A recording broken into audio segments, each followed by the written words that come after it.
In this video, we are going to continue our look at trig substitution. This is part 2. So if you're starting with this video, go back and watch part 1. In that video, we cover the sum and differences of squares that you might see in a trig substitution context. So we have x squared plus a squared, x squared minus a squared, and a squared minus x squared, where here x is the variable that we're integrating with respect to, and a is some constant. What we covered is that there's a geometric way to set up and solve these problems where you start by drawing a right triangle, and then you appropriately label the sides and hypotenuse of your right triangle. Then you just take a moment to write down sine, cosine, and tangent for the sides that you've created on your right triangle. After doing that, you should find a way to substitute out the original terms in your integrand with new expressions written in terms of theta. What we're going to do in this video is about 3 examples. The first one is going to be an indefinite integral, but we will need to use the technique of completing the square in order to put it in one of these forms. Then we will do 2 definite integrals, where we need to change from bounds on x to bounds on theta. As we do that, I'll kind of mention the right domain of theta for each of the conversions that we see. So at the end, I'll just summarize that for you.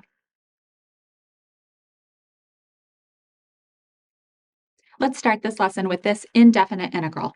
So we would like to integrate 1 over the square root of x squared minus 2x plus 26. Now, that doesn't look like a sum or difference of squares of the type that I just mentioned a minute ago on the previous slide. However, we do see a perfect square in there. We see a square root. So if we were trying to anti-differentiate this by hand, it's worth considering trig substitution. What we want to do in this situation is use the technique of completing the square in order to take this quadratic expression and rewrite it as a sum of perfect squares. So in particular, what I'm going to say is, let's take the minus 2 and cut it in half. Then I will write x minus 1 squared. If you square that back, you get x squared minus 2x, that repeats what we already have, plus 1. So I need to add 25 to that in order to return to my original expression, x squared minus 2x plus 26, so plus 1 plus 25. Now in this way, it's a square plus a square, so we can start labeling the sides of our right triangle according to these terms. This is a sum of squares, so that tells us that the side lengths of this triangle should be x minus 1 and 5. You could choose, you have a choice here, 2 legs, 2 sides, but according to my tip, the trig will usually work out the best if you put x minus 1, the expression with the variable, on the opposite side. So I'm going to put x minus 1 there, 5 here, so that the hypotenuse has length square root of x minus 1 squared plus 25, and that's exactly what we have up here in our integrand. Now we can do our SOHCAHTOA expressions. So sine is opposite over hypotenuse. That's going to be x minus 1 over the square root.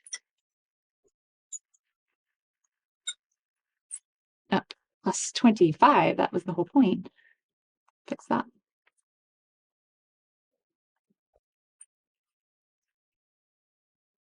Cosine is adjacent over hypotenuse. So cosine of this angle theta is going to be 5 over the square root. And then the nice thing about having the variable on the opposite side and the constant on the adjacent side is that when you write down your tangent theta expression, it's going to give you a nice clean relationship between x and the tangent of theta. So in particular, tan theta is x minus 1 over 5. So if I solve for x, I get x minus 1 is 5 times tangent of theta. So x is 1 plus 5 tan theta. That tells me that dx will be 5 secant squared theta d theta.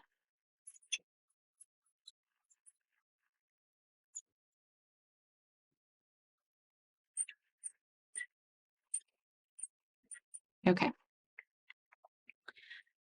That's how I like to start these examples. Is in this case, we had to do a little rearrangement in our integrand in order to make it look like a sum or difference of squares. Then once we identified the squared terms, we related them to the sides of this right triangle. Then we just do SOHCAHTOA. I just think it's a nice next step so that you write down the pairings of the ratios of sides that you have here off your right triangle. You might not use every single one of these, but at least one's going to be useful. In this case, we have 2 which are useful. 1 over the square root of x minus 1 squared plus 25 looks a lot like this cosine statement. If I divided both sides by 5, I would be left with exactly the integrand here. So what I will say is, now that we're ready to convert our integral to 1 with respect to x to 1 with respect to theta, that the original integrand expression is 1/5 cosine theta.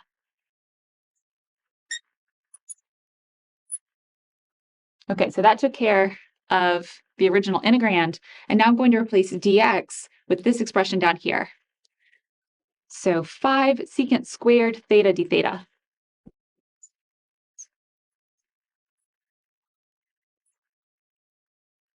Okay, so that is our new integral after the conversion into an integral written with respect to theta. The 1/5 and the 5 cancel. The cosine cancels with one of these secants. We'll do that. And we are left with the antiderivative of secant of theta. We want to integrate secant of theta d theta. There's a way to integrate this by hand. It involves a little trick, and I have it in a different video.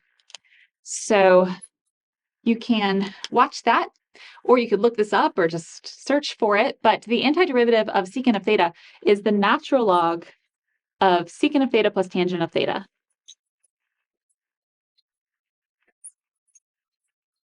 Technically, it's natural log of the absolute value of secant theta plus tan theta plus a constant of integration. I said period like we were done, but we aren't, because this is the antiderivative with respect to theta. But I would like to convert back to an expression involving x. That was the original variable that we were integrating with respect to. But I can replace each of these trig expressions with just these ratios that we've already written down here. So we've done so much of the work when we set up the triangle and did our sine, cosine, tangent expressions. In particular, slide over here to give some space. Secant of theta is going to be the reciprocal of the cosine ratio. So secant is 1 over cosine. If I flip this, secant of theta is the square root of the x minus 1 squared plus 25 all over 5. And then tangent of theta is x minus 1 over 5. Close that off, add our constant of integration, and now we finish this integral.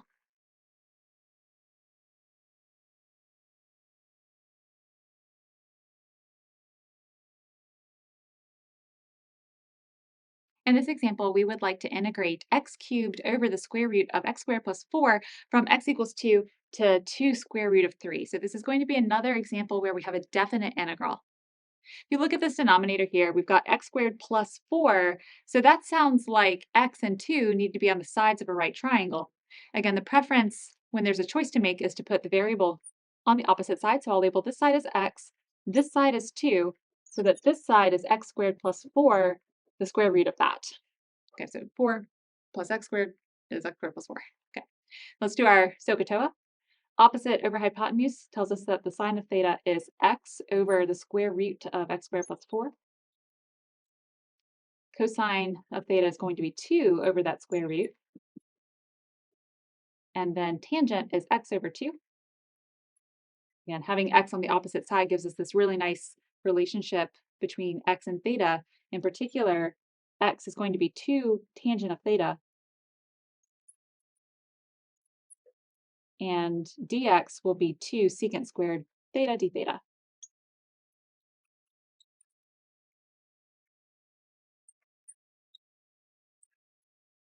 Okay. Let's start changing the terms in our integrand now, and we will also need to change our bounds because this is a definite integral. So my bounds with respect to x will need to be converted into bounds with respect to theta, and for that we'll have a discussion about the right domain for theta when your x relationship to theta is defined by the tangent function. Okay. So first, looking at the terms in our integrand, we have, let me just kind of break it into pieces, x cubed times 1 over the square root of x squared plus 4 dx. So breaking it down like that, I'm going to make 3 replacements. X cubed will get replaced with 2 tangent of theta, that quantity cubed. So let me go here. 2 tan theta cubed, all of that cubed.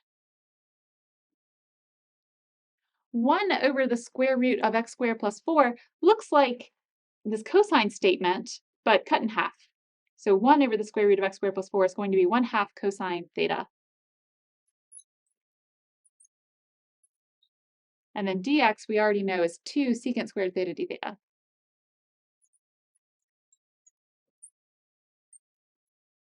Okay, take a minute to simplify that.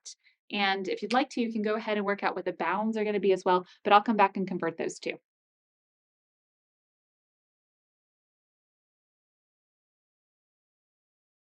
Okay, let me start with the bounds. We want to know the right domain for theta to define this relationship. If you look at the graph of tangent, we have asymptotes at pi over 2, then 3 pi over 2, 5 pi over 2, negative pi over 2, negative 3 pi over 2, et cetera, et cetera. Then we have this nice branch of tangent between those two asymptotes, and this is the branch we're going to choose. So here, we are not going to touch either asymptote.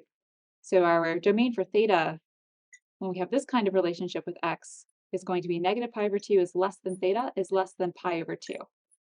So again, we're looking for theta values in the right half plane. Okay, so that's where we're looking to find the new bounds for theta in order to rewrite our definite integral in terms of theta. But now we need to know what those bounds actually are. So the question is, when x is 2, what should theta be? So what theta gives us 2 equals 2 tangent of theta? Well, that's like, when is tan theta equal to 1? That's at 45 degrees or pi over 4. That's when x and y have the same coordinates. The other bound is 2 square root of 3.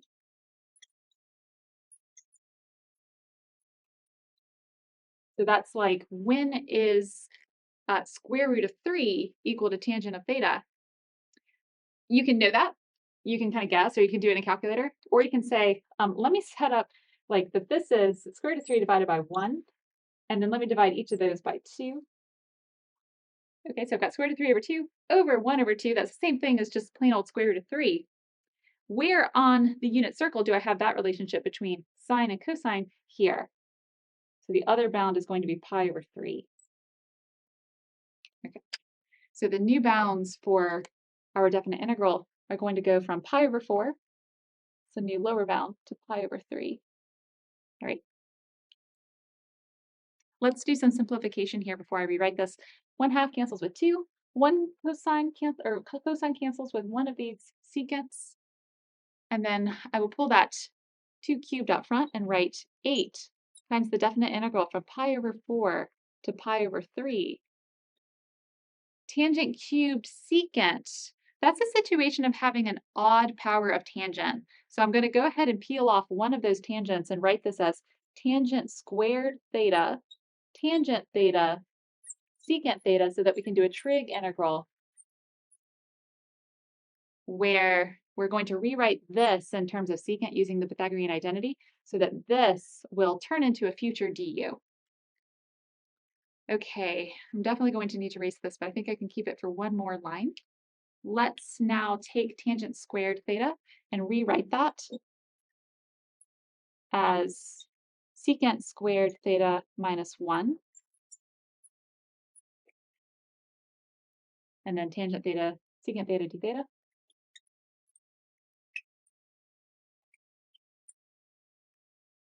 Okay, give me a minute to erase this.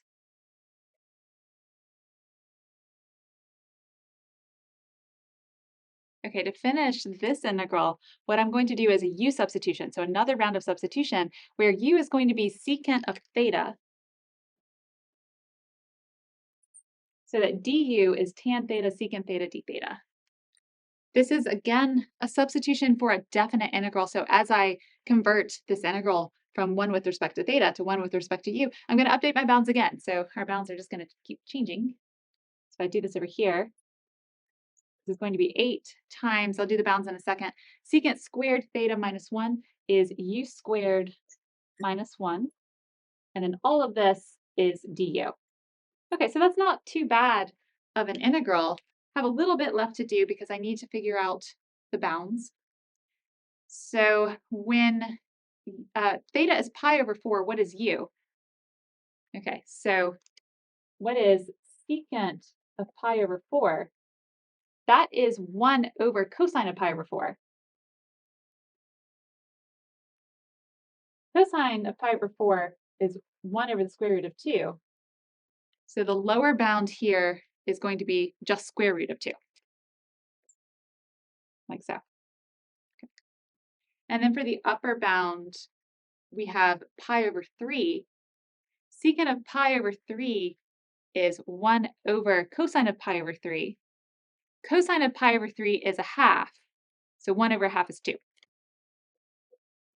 Okay, so you don't need to memorize the secant values if you can just keep in mind that secant is 1 over cosine. It remains to evaluate this definite integral. I've given myself a little bit more room so that we can do this.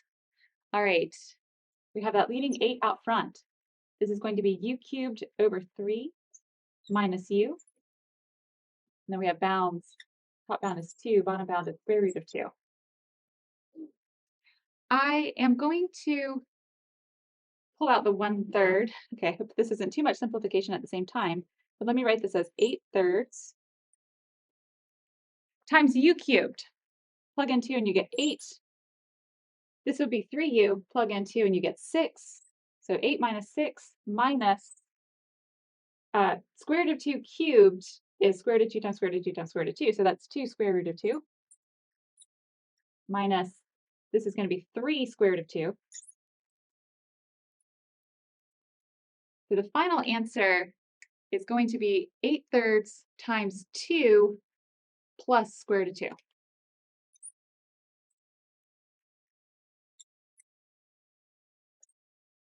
Okay, so I did a lot of simplification there with the algebra, but it works out to 8/3 times 2 plus square root of 2. So this was an example where, again, we had to make 2 rounds of substitution, changed our bounds each time. Just, really think about your angle measurements as you do that. If you're doing a calculus textbook problem, it's probably going to map to kind of classic angles on the unit circle. And then we got all the way down to a final answer.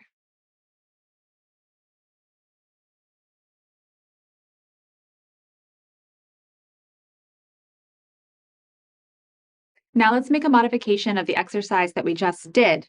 We had the same integrand, but we integrated from 2 to 2 square root of 3. Now I would like to redo this integral, but going from -2 to 2 square root of 3. The thing is, whenever you are looking at trig substitution, the integrands very often have either even symmetry or odd symmetry. This particular integrand has odd symmetry. So what I'm going to do is take this domain of integration and break it up into 2 pieces. One going from -2 to 2,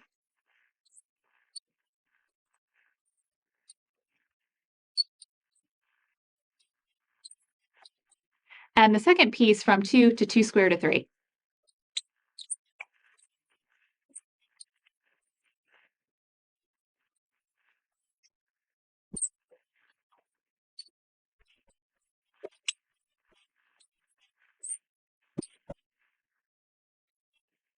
Okay.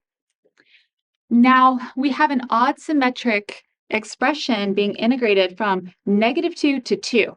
So same amount to the left and right of 0. Such an expression, if it's odd, integrates to 0. So this whole thing is going to be 0,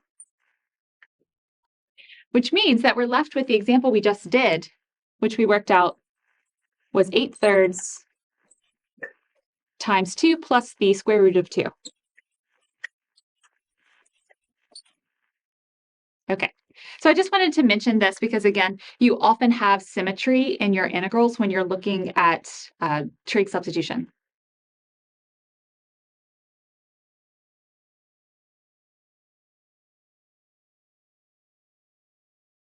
In this exercise, we would like to compute the definite integral of the square root of x squared minus 25 all over 3x from x equals 5 to x equals 10 over the square root of 3.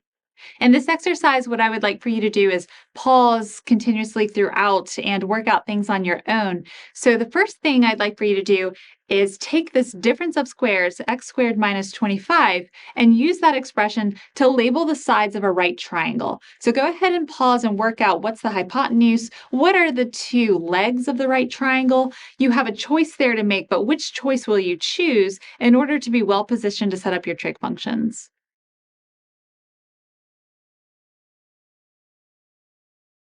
Okay, let's see what you got.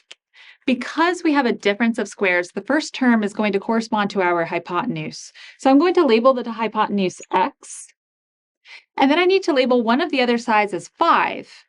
The remaining side will be square root of x squared minus 5. Because that has a variable in it, let me call the adjacent side 5 so that this, the opposite side, has the square root of x squared minus 25. If you haven't already done so, again, pause and fill out the SOHCAHTOA chart.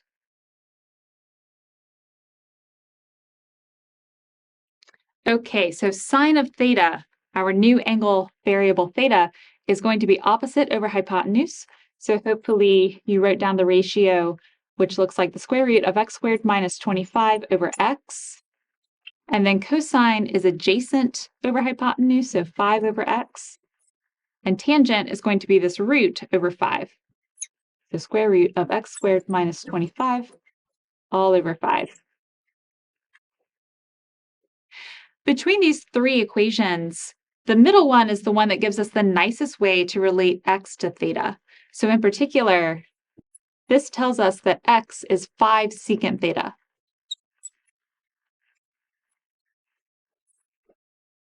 From that, we also know that dx is 5 secant theta tangent theta d theta.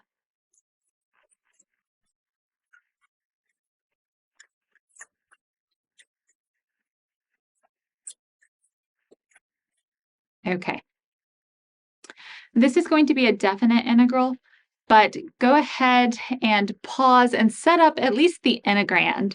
So I will come back and write the integrand as well, and we'll talk about how to change those bounds from x equals 5 to x equals 10 over the square root of 3. We want to recharacterize those in terms of theta. We'll do that together, but go ahead and see if you can convert this integral expression to one involving only theta. Okay, looking at this integrand, we have a square root, we have an x. So what you could have done was use tangent to solve for the square root and used the cosine equation to solve for x and put those together. Or you could realize that the square root of x squared minus 25 over 3x looks like 1/3 sine of theta, kind of take care of that whole expression all at the same time. So if I want to rewrite this integral now, converting it from x to theta, we can say that this is going to be, and we'll do the balance in a minute, 1/3 sine theta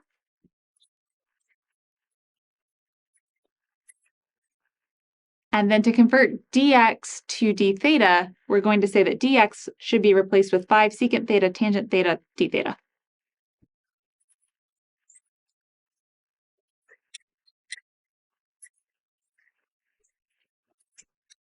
All right. I will fill out the bounds in a second, but let me just clean this up a little bit. We'll pull the 5/3 out, and then I'm also going to simplify this. So how about 5/3 in front? Again, we'll work out the bounds in just a second. Tan theta is sine over cosine. Secant theta is 1 over cosine. So sine, sine over cosine, cosine. This is actually tangent squared.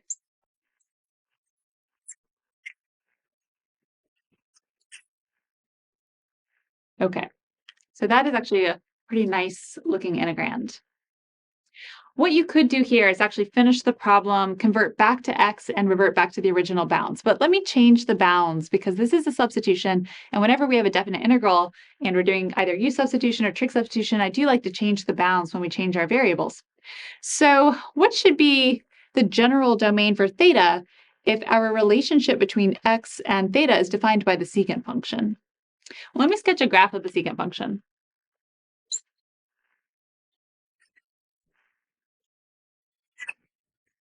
Okay. So we have theta on the x-axis. Secant theta is what we are computing with our y values. Because secant theta is 1 over cosine of theta, it's undefined whenever cosine is 0. That happens at pi over 2, 3 pi over 2, 5 pi over 2, as well as negative pi over 2, negative 5 pi over 2, etc. So negative 3 pi over 2 as well. So we have these asymptotes. I'm just going to sketch one at pi over 2 and one at negative pi over 2. Okay. And then secant is 1 over cosine. So when cosine is 1, it's 1. And then when cosine decreases down to 0, it actually grows. So we have this cup shape like that. That's positive in the middle. And then over here, it would be negative. Over here, it would be negative. We are trying to replace x values between 5 and 10 over the square root of 3. So in particular, secant theta is going to go from 1 to 2 over the square root of 3. So we're looking for positive values of secant theta, which means that we should focus on this middle branch. You don't want redundancy here. I just want to take half of the branch. So I'm going to take the nicer half, this kind of right side, to say that the general domain for theta, when my conversion between x and theta uses the secant function, should be from 0 up to, but not including, this first asymptote at pi over 2. Okay, so that's the general domain for theta. When we convert to new lower and upper bounds, we're going to look for values that are within this domain. So what are those values? Well, for the lower bound, switch markers for a minute, give this one a break. For the lower bound, we are interested in what theta is when x is 5. So that's like 5 equals 5 secant theta. Because that's 1 equals secant theta. But secant theta is 1 over cosine. So if you don't see right away what it has to be, you could always rewrite this as 1 equals 1 over cosine of theta, which means that our lower bound should be theta equals 0. So that's actually right here in the middle. Take a minute to work out what the new upper bound is. So when x is 10 over the square root of 3, what should secant be? And if you're not comfortable with secant, switch it to cosine, and you should get one of the classic angles on the unit circle.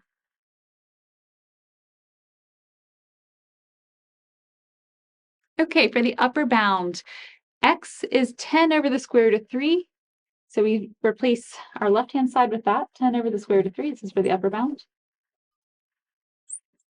Equals 5 secant theta. We want to find the right value of theta. Okay, divide both sides by 5, and we get 2 over the square root of 3 equals secant theta. You can take the reciprocal of that to rewrite this equation as square root of 3 over 2 equals cosine of theta. So that's one of the known angles on the unit circle. In particular, that means that theta is pi over 6. So we're looking from 0 to pi over 6.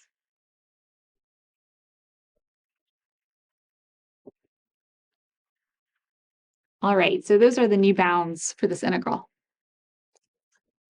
It remains to anti-differentiate tangent squared.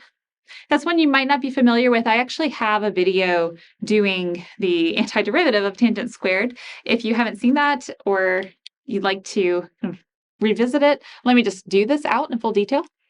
It's not that long of an antiderivative to do if you use the Pythagorean identity immediately. So let me write 5/3 times the definite integral, which we now know should go from 0 to pi over 6. Tangent squared of theta is secant theta, that function squared, minus 1.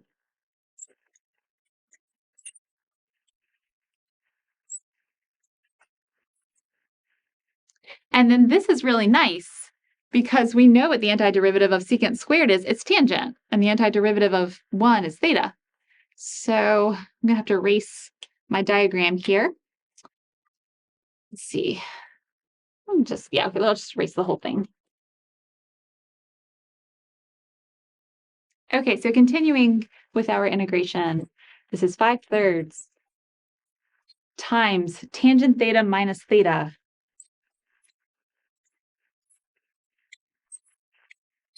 This is a definite integral. So using the fundamental theorem of calculus, I'm going to plug in our top and bottom bounds, which were 0 and pi over 6, or pi over 6 and 0. Before I do that, let me just pause and mention if this were an indefinite integral, what you would do is look at tangent theta and say, hey, that's square root of x squared minus 25 over 5. And then theta, you just divide by 5 and take arc secant. Okay, so you could work this out using the computations that we already did, but that's not what we're doing because we have a definite integral. So let's plug in pi over 6 first, and we'll say that this is 5/3. Tangent of pi over 6 is sine of pi over 6, which is 1/2, divided by cosine of pi over 6, which is square root of 3 over 2, minus pi over 6 itself, minus tangent of 0 is sine of 0 over cosine of 0, that's 0 over 1, so that's 0, and then minus 0. Okay, so overall, the final answer is going to be 5/3 times the quantity 1 over the square root of 3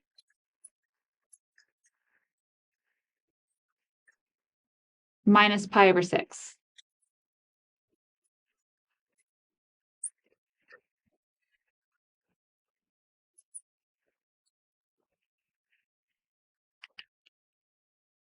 Okay, so that wraps up this example, which was a definite integral where the function relating x and theta was the secant function. If you felt a little uncertain about what I did here with the domain for theta, we're going to finish this lecture right now where I'm going to say, hey, these are the 3 integrals that we've seen in all of the examples. So if you look back at all the examples that we did, both in part 1 and in this lesson, each triangle was actually one of 3 versions. So we will look at all 3 versions, and for each, I'm going to give you the big picture view for theta.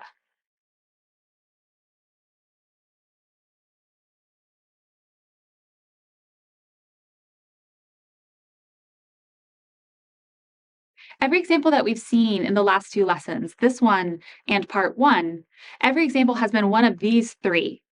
So we have x squared plus a squared, x squared minus a squared, and a squared minus x squared. That covers all ways to have a sum or difference of perfect squares. Let me now label the sides of each triangle according to that tip I've been giving you, how you want to set up your side choice. And then I will write down the relationship between the old variable of integration, let's call it x, and the new variable theta. And then I will say that in the case of having a definite integral, I would like to provide you with the domain of theta where you should look in order to find your new bounds.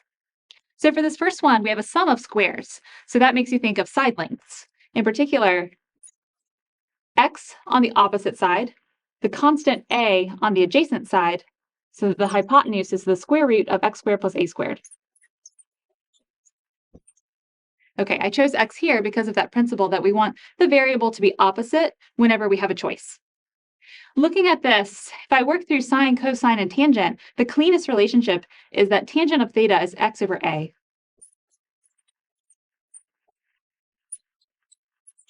Or in other words, x is a tangent theta.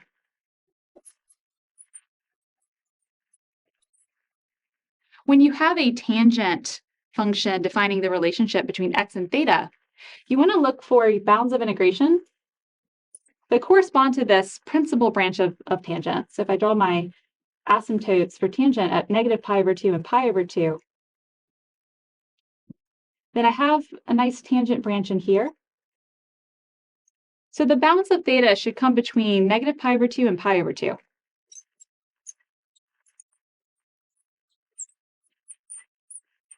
Okay, so that's for this situation.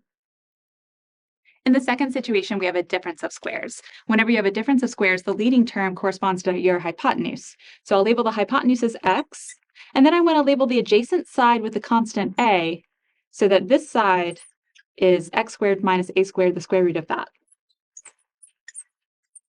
Okay. Now if you look at the 3 SOHCAHTOA relationships, the nicest one is cosine of theta is a over x. So that means x is a secant theta.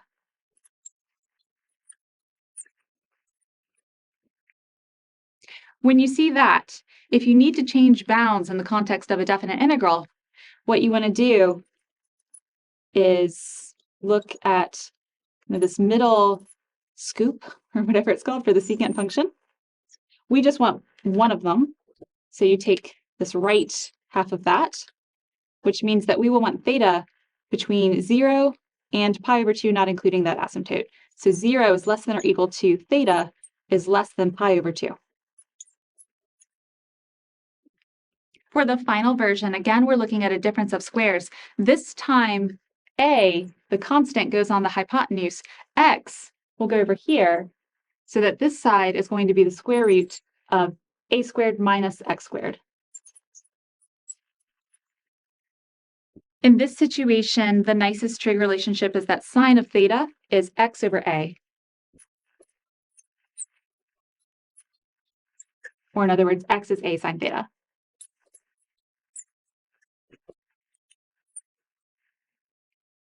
We saw an example of a definite integral using this relationship in part 1. And when I explained the bounds for that example, I drew the unit circle. This time, let me draw a sine wave. So we have a periodic function that goes on like this. We want one branch of the sine wave.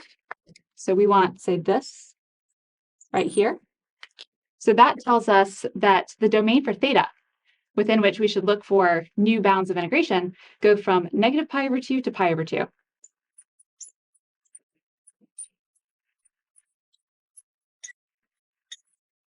Okay, so these are the 3 different ways to see a sum or difference of squares in an integrand. Now, you could kind of memorize these conversions if you like. I've actually never done that because I so enjoy just drawing the right triangle, figuring out the sides and hypotenuse myself, and then doing this cosine or sine cosine tangent ratios and kind of working out what the substitution should be. So I hope that you enjoyed my geometric approach. If you do, great. If you don't, then you can look for these 3 cases and then know what your conversion is in each of the 3 cases.